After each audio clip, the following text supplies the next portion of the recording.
ये संसार कसाईवाड़ा है, इसका कसाई काल है, कोई नहीं बचेगा, सबको काटेगा वो। फंस गए हो, पक्की बात समझ नहीं? समझ में आ रहा? समझ में आ रहा कि नहीं आता? जैसे पशु आदि कसाईवाड़े में पहुंच जाएं, वो चाहे खरीद के ले जाए, चाहे जबरदस्ती ले जाए, चाहे चुरा के ले जाए, तो चारा तो देगा ही। अगर 10 दिन बाद नंबर आना है तो चारा दे रहा है, तो इसका मत समझो वो प्यार कर रहा है।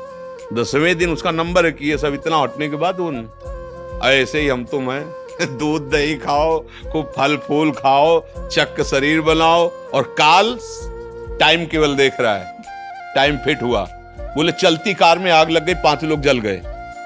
किसी ने कहा काल ने मार दिया, बोले अचानक वो तो एक्सीडेंट हुआ, 20 लोग मर गए।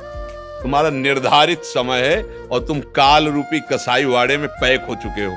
इसीलिए कहा जाता है कि भवकूप में गिर गए, बचा सकता है तो हरि बचा सकता है।